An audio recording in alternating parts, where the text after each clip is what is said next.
નમસ્તે મિત્રો, સ્વાગત છે તમારું લર્નિંગ્સ યુટ્યુબ ચેનલમાં. મિત્રો, આજે આપણે ધોરણ 5ની આવનારી સીઈટીની પરીક્ષા માટે પર્યાવરણ વિષયના મહત્વના પ્રશ્ન જોઈએ. પ્રશ્ન નંબર 1. મનુષ્યો ગુનેગારને પકડવામાં, બોમ્બની શોધખોળમાં અને ખોવાયેલા સામાનને શોધવામાં કયા પ્રાણીની કઈ આવડતનો ઉપયોગ કરે છે? તો એમાં જવાબ આવશે કૂતરાની અને સૂંઘવાની આવડતનો ઉપયોગ કરે છે. પ્રશ્ન નંબર 2. કૂતરા બીજા કૂતરાને તેના ખાલી જગ્યા અને ખાલી જગ્યાની ગંધથી જાણી શકે છે? તો જવાબ આવશે પેશાબ અને મળ. પ્રશ્ન 3. માછલીઓ ખાલી જગ્યા દ્વારા ચેતવણી આપે છે? તો વિદ્યુત સંકેત દ્વારા. પ્રશ્ન નંબર 4.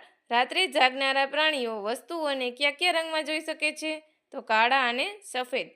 પ્રશ્ન 5. ઘરમાં મીઠાઈ કે ખાંડ વેરાય હોય તો કયું જીવજંતુ ત્યાં થોડીવારમાં આવી જાય છે? તો જવાબ આવશે કીડી. પ્રશ્ન 6. ઘુવાડ સિવાય રાત્રે ખોરાકની શોધમાં નીકળતું કયું પ્રાણી છે? તો એમાં આવશે ચામાચીડિયું. પ્રશ્ન નંબર 7. દિવસના આશરે 18 કલાક વૃક્ષની ડાળી પર ઊંધું લટકીને ઊંઘનારું પ્રાણી કયું છે? તો એમાં આવશે સ્લોથ. પ્રશ્ન નંબર 8. ગુજરાતમાં પક્ષીઓ માટેનું અભયારણ્ય કયું છે? તેમાં આવશે નળ સરોવર. પ્રશ્ન 9. ગુજરાતમાં ગીર રાષ્ટ્રીય ઉદ્યાન ખાલી જગ્યા માટેનું આશ્રય સ્થાન છે? તેમાં જવાબ આવશે સિંહ. પ્રશ્ન 10. આપણું રાષ્ટ્રીય પ્રાણી કયું છે? તેમાં જવાબ આવશે વાઘ. કયા પક્ષીઓ મનુષ્ય કરતાં 4 ગણું વધુ દૂર જોઈ શકે છે? તો તેમાં 3 પક્ષીઓ આવશે, સમડી, ગરુડ અને ગીધ. પ્રશ્ન નંબર 12. યોગ્ય જોડકા જોડવાના છે. જેમાં સાપ, તો તેની સામે આવશે બાહ્ય કાન નથી, જમીનને ધ્રુજતી અનુભવી શકે છે. ગરોળી, તો ઠંડી ઋતુમાં લાંબી નિંદ્રામાં જતી રહે છે. મચ્છર, તો આપણા શરીરને સુગંધથી ઓળખ અપાવે છે. ડોલ્ફિન, તો એકબીજાને સમાચાર આપે અને અલગ અલગ અવાજ કરે. પ્રશ્ન નંબર 13. તે પણ જોડકું છે. તો તેમાં કીડી, તો તેની સામે આવશે સુગંધ અનુસરીને હરોળમાં ચાલે છે.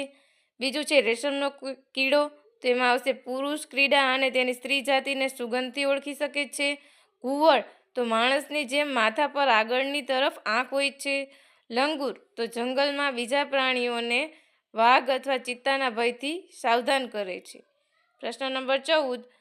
ગીર, તો તે ક્યાં આવેલું છે? ગુજરાતમાં. Corbett national park Uttarakhand. Kaziranga Assam. ભરતપુરનું ધાના, તો ક્યાં આવ્યું છે? રાજસ્થાન. પ્રશ્ન નંબર 15. નીચેના વિધાનોની યોગ્ય ચકાસણી કરો.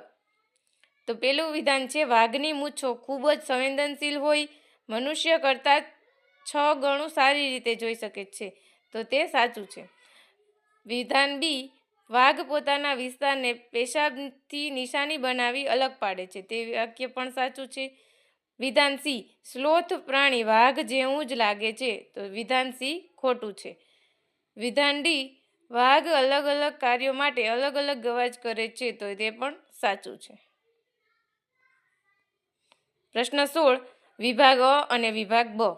પેલું છે સમડી, ગરુડ, ગીધ અને બાજ. તો તેમાં આવશે જોવાની ઇન્દ્રિય ખૂબ જ તીવ્ર હોય, માણસ કરતાં 4 ગણું દૂર જોઈ શકે, વસ્તુઓને 8 મીટર દૂરથી જોઈ શકે. બીજું છે કૂતરો, કીડી અને રેશમનો કીડો. તો તેમાં સૂંઘવાની ઇન્દ્રિય ખૂબ જ તીવ્ર હોય છે. હાથી, ચામાચીડિયું, વાઘ અને કૂતરો. તો તેમાં આવશે સાંભળવાની ઇન્દ્રિય ખૂબ જ તીવ્ર હોય છે. હરણ, સસલું, હાથી, ગાય અને બિલાડી. તો તેમાં આવશે કાન બહાર દેખાતા હોય તેવા પ્રાણીઓ.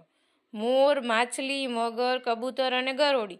તો તેમાં આવશે કાન બહાર ન દેખાતા હોય તેવા પ્રાણીઓ. પ્રશ્ન નંબર 17. ગેંડો, તો આવશે શિંગડા માટે. હાથી, તો દંતશૂળ માટે જાણીતું છે. કસ્તુરી મૃગ, તો કસ્તુરી માટે. વાઘ, મગર અને સાપ, તો ચામડીના અંગ માટે. અને 4 રાષ્ટ્રીય ઉદ્યાનો, તો આવશે ગુજરાત. પ્રશ્ન નંબર 18. સાપનો પ્રિય ખોરાક કયો છે? તો જવાબ આવશે ઉંદર. પ્રશ્ન 19. મદારી સાપને શામાં રાખે છે? તો વાંસની પેટીમાં. સાપને નચાવવા માટે મદારી કયું વાદ્ય વગાડે છે? બીન. આર્યનાથ મદારીના કુટુંબના લોકો ખાલી જગ્યા તરીકે જાણીતા છે? કાલબેલિયા. સાપ કરડે છે ત્યારે ઝેર તેના ખાલી જગ્યા દ્વારા માણસના શરીરમાં પ્રવેશે છે? તો દાંત દ્વારા. પ્રશ્ન નંબર 23. મદારી લોકો જંગલમાંથી એકઠા કરેલા છોડમાંથી ખાલી જગ્યા બનાવતા હતા. ઔષધિ. મદારીનું બીન સૂકવેલી ખાલી જગ્યામાંથી બનાવાય છે તો દૂધીમાંથી. ખાલી જગ્યા બીન વગાડીને સાપને નચાવે છે. મદારી. નાગ ગુફણની ભાત શામાં વપરાય છે તો ભરત ગૂંથણમાં. પ્રશ્ન 27. નીચેનામાંથી કયો સાપ ઝેરી નથી તો એમાં આવશે ધામણ. વિભાગ અ, વિભાગ બ. ગધેડું તો કુંભાર. બકરી, ગાય, ભેંસ અને ઘેટા તો ભરવાડ. સાપ તો ખેડૂતનો મિત્ર. વાંદરા અને માકડા તો નચાવનાર